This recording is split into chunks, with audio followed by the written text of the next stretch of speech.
जय बृहस्पति देवाय नमः। भक्तजनों, आज हम आपको इस वीडियो में सुनाने वाले हैं बृहस्पति देव की अनुपम कथा, जिसके स्मरण मात्र से समस्त पापों का नाश होता है और घर में सुख शांति का आगमन होता है। तो ऐसी दिव्य एवं हमेशा सुनी जाने वाली इस अनुपम कथा का आइए संपूर्णता अनुसरण करते हैं। प्रेम से बोलिए जय विष्णु देवाय नमः, जय बृहस्पति देवाय नमः। भक्तों, आपसे अनुरोध है, वीडियो को संपूर्ण ही देखिएगा, साथ ही लाइक शेयर अवश्य कीजिएगा, आपका बहुत धन्यवाद होगा। आइए भक्तों, शुरू करते हैं बृहस्पति देव महाराज की आज की अनुपम कथा। भारतवर्ष में एक प्रतापी और दानी राजा राज्य करता था। वह नित्य गरीबों और ब्राह्मणों की सहायता करता था। ये बात उसकी रानी को अच्छी नहीं लगती थी। वह न ही गरीबों को दान देना चाहती थी और न ही भगवान का पूजन करना चाहती थी, और राजा को दान देने से मना भी किया करती थी। एक दिन राजा शिकार खेलने वन को चले गए तो रानी महल में अकेली रह गई। उसी समय बृहस्पति देव महाराज साधु वेश में राजा के महल में भिक्षा के लिए आए और भिक्षा मांगने लगे। रानी ने भिक्षा देने से इनकार कर दिया और कहा, हे साधु महाराज, मैं इस दान पुण्य से बहुत तंग आ गई हूँ। मेरा पति सारा धन यूं ही लुटाते फिरता है। मेरी इच्छा है कि हमारा धन नष्ट हो जाए, फिर ना रहेगा बांस और ना बजेगी बांसुरी। साधु ने कहा, देवी, तुम तो बहुत बड़ी विचित्र हो। धन संतान की कामना कौन नहीं चाहता। पुत्र और लक्ष्मी तो पापी के घर भी होने चाहिए। यदि तुम्हारे पास अधिक धन है तो भूखों को भोजन दो, प्यासों के लिए प्याऊ लगवाओ, मुसाफिरों के लिए धर्मशालाएं खुलवाओ। जो निर्धन अपनी कन्या का विवाह नहीं कर सकता, उनका विवाह करवाओ। ऐसे अनेक काम हैं जिनके करने से तुम्हारा यश लोक परलोक में फैल जाएगा। परंतु रानी पर इस उपदेश का कोई प्रभाव नहीं पड़ा। वह बोली, महाराज, आप मुझे कुछ न समझाएं। मैं ऐसा धन नहीं चाहती जो हर जगह बांटती फिरूं। साधु ने उत्तर दिया, यदि तुम्हारी ऐसी इच्छा है तो तुम्हारे साथ ऐसा ही होगा। तुम ऐसा करना कि बृहस्पतिवार को घर लीपकर पीली मिट्टी से अपना सिर धोकर स्नान करना, भट्टी चढ़ाकर कपड़े धोना। ऐसा करने से आपका सारा धन नष्ट हो जाएगा। इतना कहकर साधु महाराज वहां से आलोप हो गए। साधु के अनुसार कही बातों को पूरा करते हुए रानी को केवल 3 ही बृहस्पतिवार बीते थे कि उसका समस्त धन नष्ट होने लगा। भोजन के लिए राजा का परिवार तरसने लगा। तब एक दिन राजा ने रानी से बोला कि हे रानी, तुम यहीं रहो, मैं दूसरे देश को जाता हूँ, क्योंकि यहाँ पर सभी लोग मुझे जानते हैं, इसलिए मैं कोई छोटा कार्य नहीं कर सकता हूँ। ऐसा कहकर राजा प्रदेश चला गया। वहाँ जंगल से लकड़ी काट कर लाता और शहर में बेच देता था। इस तरह वह अपना जीवन व्यतीत करने लगा। इधर राजा के प्रदेश जाते ही रानी और दासी बहुत दुखी रहने लगी। एक बार जब रानी और दासी को 7 दिन तक बिना भोजन के रहना पड़ा तो रानी ने अपनी दासी से कहा, हे दासी, आप पास ही के नगर में मेरी बहन के पास चली जाओ। वह बहुत बड़ी धनवान है। तू उसके पास जाकर कुछ ले आ, ताकि थोड़ी बहुत गुजर बसर हो सके। दासी रानी की बहन के पास चली गई। उस दिन सौभाग्य से गुरुवार था और रानी की बहन उस समय बृहस्पतिवार व्रत की कथा सुन रही थी। दासी ने रानी की बहन को अपनी रानी का संदेश सुनाया, लेकिन रानी की बहन ने कोई उत्तर नहीं दिया। जब दासी को रानी की बहन का कोई उत्तर नहीं मिला तो वह बहुत दुखी मन से और क्रोध में आते हुए वापस आ गई। दासी ने वापस आकर रानी को सारी बात बता दी। सुनकर रानी ने अपने भाग्य को ही कोसा। उधर रानी की बहन ने सोचा कि मेरी बहन की दासी आई थी, परंतु मैंने उससे कुछ नहीं बोला, इससे वह बहुत दुखी हुई होगी। कथा सुनकर और पूजन समाप्त करके प्रसाद ग्रहण करने के उपरांत वह अपने बहन के घर आई और कहने लगी, हे बहन, मैं बृहस्पतिवार का व्रत कर रही थी। तुम्हारी दासी मेरे घर आई थी, परंतु जब तक कथा होती है तब तक ना ही उठते हैं और ना ही बोलते हैं, इसलिए मैं नहीं बोली। कहो दासी क्यों गई थी? रानी बोली, बहन तुमसे मैं क्या छुपाऊं, हमारे घर में खाने के लिए अनाज तक नहीं है। ऐसा कहते कहते रानी की आंखों में आंसू आ गए। उसने दासी समेत पिछले 7 दिनों से भूखे रहने तक का सारा बयान अपनी बहन को विस्तार पूर्वक सुना दिया। रानी की बहन बोली, देखो बहन, भगवान बृहस्पति देव सबकी मनोकामना को पूर्ण अवश्य करते हैं। देखो शायद तुम्हारे घर में अनाज रखा हो।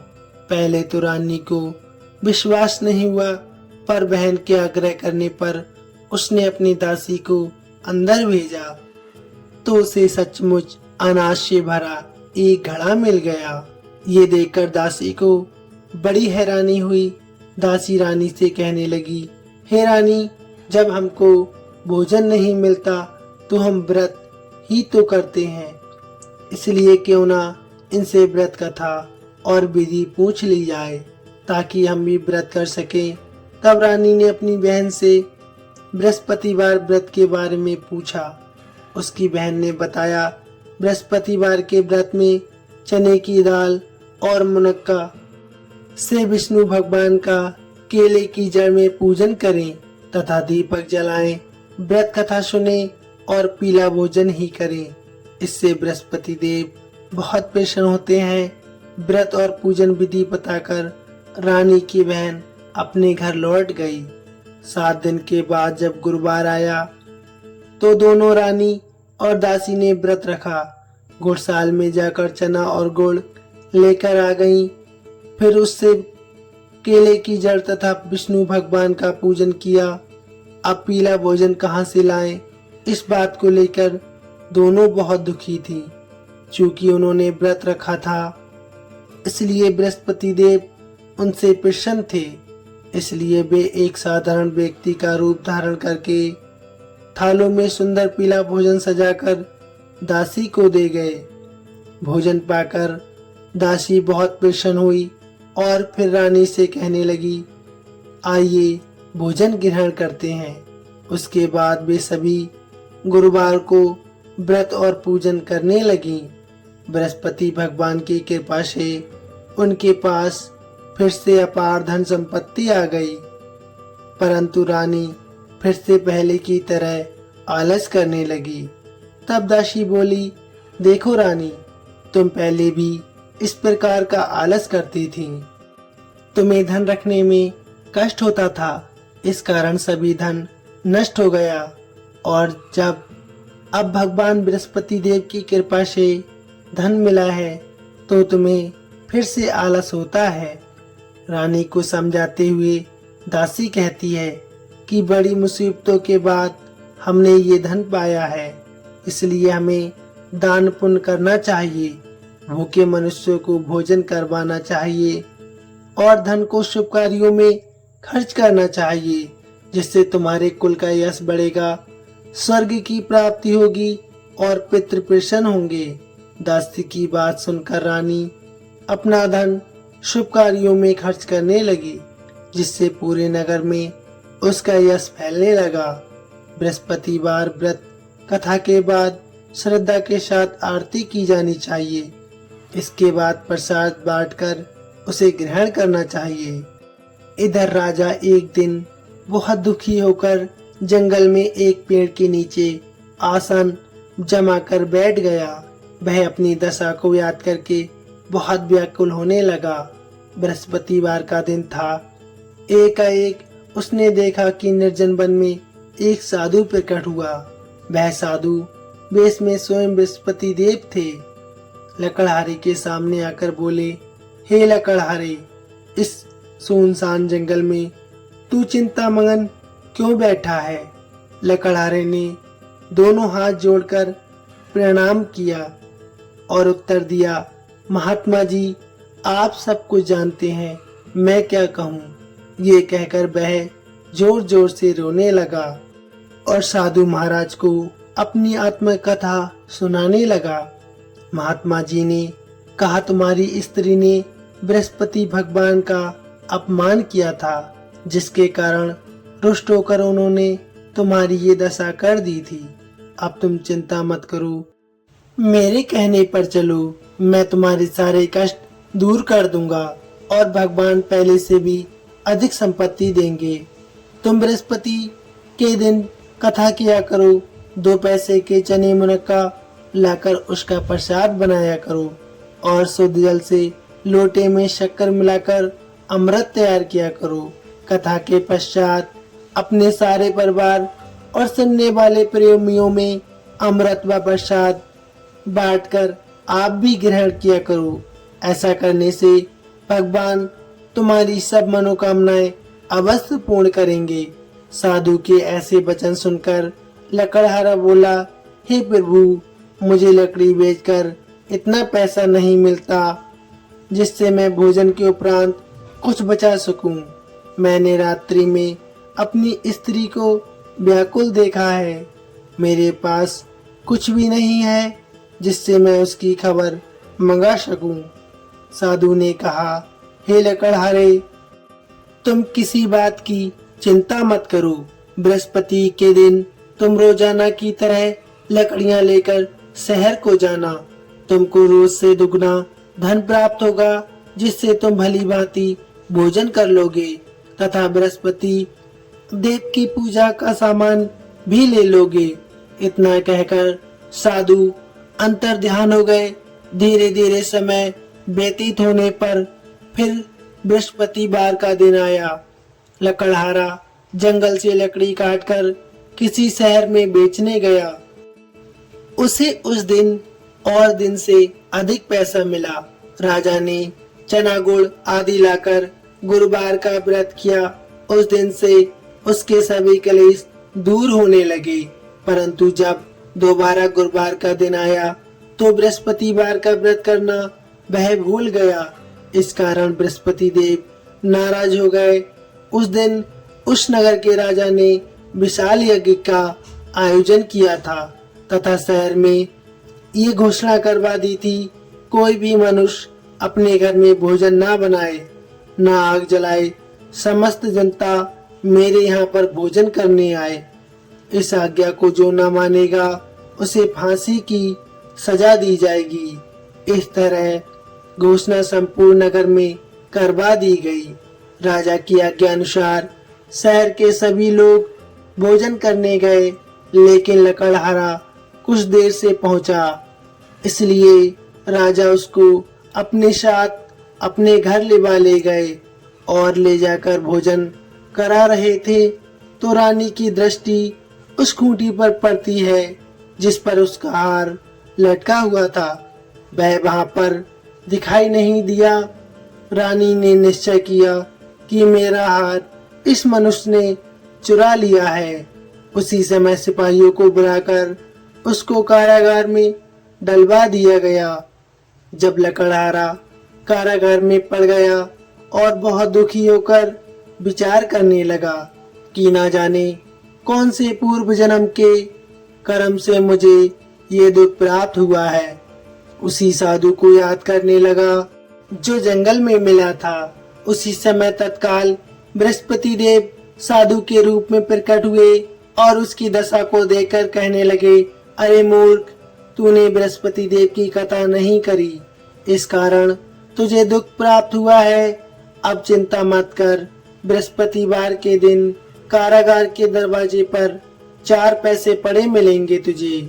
उनसे तू बृहस्पति देव की पूजा करना, तेरे सभी कष्ट दूर हो जाएंगे। बृहस्पतिवार के दिन उसे 4 पैसे पड़े मिले। लकड़हारे ने कथा कही। उसी रात्रि को बृहस्पति देव महाराज ने उस नगर के राजा को स्वप्न में आकर कहा, हे राजा, तुमने जिस आदमी को कारागार में बंद कर दिया है वह निर्दोष है, वह राजा है, उसे छोड़ देना। रानी का हार उसी खूंटी पर लटका मिलेगा। अगर तू ऐसा नहीं करेगा तो मैं तेरे सारे राज को नष्ट कर दूंगा। इस तरह रात्रि के स्वप्न को देखकर राजा प्रातःकाल उठा और खूंटी पर हार देखकर लकड़हारे को बुलाकर क्षमा मांगी तथा लकड़हारे को योग सुंदर वस्त्र आभूषण देकर विदा कर दिया। बृहस्पति देव की आज्ञा अनुसार लकड़हारा अपने घर को चल दिया। राजा जब अपने नगर के निकट पहुंचा तो उसे बड़ा आश्चर्य हुआ। नगर में पहले से अधिक बाग, तालाब, कुएं तथा बहुत सी धर्मशाला, मंदिर आदि बन गई हैं। राजा ने पूछा, ये किसका बाग और धर्मशाला है? तब नगर के सब लोग कहने लगे, ये सब रानी और बांदी के हैं। तो राजा को बहुत आश्चर्य हुआ और गुस्सा भी आया। जब रानी ने ये खबर सुनी कि राजा आ रहे हैं तो उन्होंने बांदी से कहा, हे दासी, देख राजा हमको कितनी बुरी हालत में छोड़ गए थे। हमारी ऐसी हालत देखकर वह लौट ना जाए, इसलिए तू जा, दरवाजे पर खड़ी हो जा। आज्ञा अनुसार दासी दरवाजे पर खड़ी हो गई। राजा आए, उन्हें अपने साथ लेवाकर ले आई। तब राजा ने क्रोध करके अपनी रानी से पूछा कि ये धन तुम्हें कैसे प्राप्त हुआ? तब उन्होंने कहा, हमें ये धन सब बृहस्पति भगवान की कृपा से प्राप्त हुआ है। राजा ने निश्चय किया कि 7 रोज बाद तो बृहस्पति देव का पूजन करते हैं, परंतु प्रतिदिन 3 बार कहानी तथा रोज व्रत किया करूंगा। अब हर समय राजा के दुपट्टे में चने की दाल बंधी रहती तथा दिन में 3 बार कहानी कहता। एक रोज राजा ने विचार किया कि चलो अपनी बहन के यहाँ हो आमे। इस तरह निश्चय किया। राजा घोड़े पर सवार होकर अपनी बहन के यहाँ चलने लगा। मार्ग में उसने देखा कि कुछ आदमी एक मुर्दे को लेकर जा रहे हैं। उन्हें रोककर राजा कहने लगा, भाइयों, मेरी बृहस्पति देव महाराज की कथा सुन लो। वे बोले, हमारा तो आदमी मर गया है, इसको अपनी कथा की पड़ी है। परंतु कुछ आदमी बोले, अच्छा कहो, हम तुम्हारी कथा भी सुनेंगे। राजा ने दाल निकाली और जब कथा आदि हुई कि मुर्दा हिलने लगा और जब कथा समाप्त हो गई तो राम राम करके मनुष्य उठकर खड़ा हो गया। आगे मार्ग में उसे एक किसान खेत में हल चलाता मिला। राजा ने उसे देखा और उससे कहा, अरे भैया, तुम मेरी बृहस्पतिवार की कथा सुन लो। किसान बोला, जब तक मैं तेरी कथा सुनूंगा तब तक मैं 4 हरैया और जोत लूंगा। जा अपनी कथा किसी और को सुनाना। इस तरह राजा आगे चलने लगा। राजा के हटते ही बैल पछाड़ खाकर गिर गया तथा किसान के पेट में बड़ी जोर का दर्द होने लगा। उसी समय उसकी माँ रोटी लेकर आई। उसने जब ये देखा तो अपने पुत्र से सवाल पूछा और बेटे ने सभी हाल कह दिया। तो बुढ़िया माई दौड़ी दौड़ी उस घुड़सवार के पास गई और उससे बोली कि मैं तेरी कथा सुनूंगी, तू अपनी कथा मेरे खेत पर चलकर ही कहना। राजा ने बुढ़िया के खेत पर जाकर कथा कही, जिसके सुनते ही बैल उठ खड़े हुए तथा किसान के पेट का दर्द भी बंद हो गया। राजा अपनी बहन के घर पहुंचा। बहन ने भाई की खूब खातिरदारी की। दूसरे रोज प्रातःकाल वह जागा तो वह कहने लगा, सब लोग भोजन कर रहे हैं। राजा ने अपनी बहन से कहा, ऐसा कोई मनुष्य है जिसने भोजन नहीं किया हो? मेरी बृहस्पतिवार की कथा सुन ले। बहन बोली, हे भैया, ये देश ऐसा ही है कि पहले यह लोग भोजन करते हैं, बाद में अन्य काम करते हैं। अगर कोई पड़ोस में हो तो मैं देख कर रहा हूँ। वह ऐसा कहकर देखने चली गई, परंतु उसे कोई ऐसा व्यक्ति नहीं मिला जिसने भोजन न किया हो। अतः वह एक कुमार के घर गई जिसका लड़का बीमार था। उसे मालूम हुआ कि उसने 3 रोज से कुछ भी भोजन नहीं किया है। रानी ने अपनी भाई की कथा सुनने के लिए कुमार से कहा। वह तैयार हो गया। राजा ने जाकर बृहस्पतिवार की कथा कही, जिसके सुनकर उसका लड़का बिल्कुल ठीक हो गया। अब तो राजा की प्रशंसा होने लगी। एक रोज राजा ने अपनी बहन से कहा कि बहन, हम अपने घर को जाएंगे, तुम भी तैयार हो जाओ। राजा की बहन ने अपनी सास से कहा। सास ने कहा, हाँ चली जाओ, परंतु अपने लड़कों को मत ले जाना, क्योंकि तेरे भाई के कोई औलाद नहीं है। बहन ने अपने भाई से कहा, हे भैया, मैं तो चलूंगी, पर कोई बालक नहीं जाएगा। राजा बोला, जब कोई बालक नहीं चलेगा तब तुम भी क्या करोगी? बड़े दुखी मन से राजा अपने नगर लौट आया। राजा ने अपनी रानी से कहा, हम निर्वंशी हैं, हमारा मुंह देखने का धर्म नहीं है और कुछ भोजन आदि नहीं किया। रानी बोली, हे प्रभु, बृहस्पति देव महाराज ने हमें सब कुछ दिया है, वह हमें औलाद अवश्य देंगे। उसी रात को बृहस्पति देव ने राजा से स्वप्न में कहा, हे राजा, उठ, सभी सोच त्याग दे, तेरी रानी गर्भ से है। ये बात सुनकर राजा को बहुत खुशी हुई। 9वें महीने में उसको गर्भ से एक सुंदर पुत्र पैदा हुआ। तब राजा बोला, हे रानी, स्त्री बिना भोजन के रह सकती है, परंतु बिना कहे नहीं रह सकती। जब मेरी बहन आए तो मुझसे कुछ मत कहना। रानी ने सुनकर हाँ कर दिया। जब राजा की बहन ने यह शुभ समाचार सुना तो वह बहुत खुशी हुई और बधाई देने चली आई। भाई के यहाँ आई, तभी रानी ने कहा, घोड़ा चढ़कर नहीं आई, गधा चढ़ी आई। राजा की बहन बोली, भाभी, मैं इस प्रकार न कहती तो तुम्हें औलाद कैसे मिलती? बृहस्पति देव ऐसे ही हैं, जैसी जिसकी मन में कामना होती है सभी को पूर्ण करते हैं। जो सद्भावना पूर्वक बृहस्पतिवार का व्रत करता है एवं कथा सुनता है, पढ़ता है, दूसरों को सुनाता है, बृहस्पति देव उसकी सभी मनोकामनाएं पूर्ण करते हैं। भगवान बृहस्पति देव उसकी सदैव रक्षा करते हैं।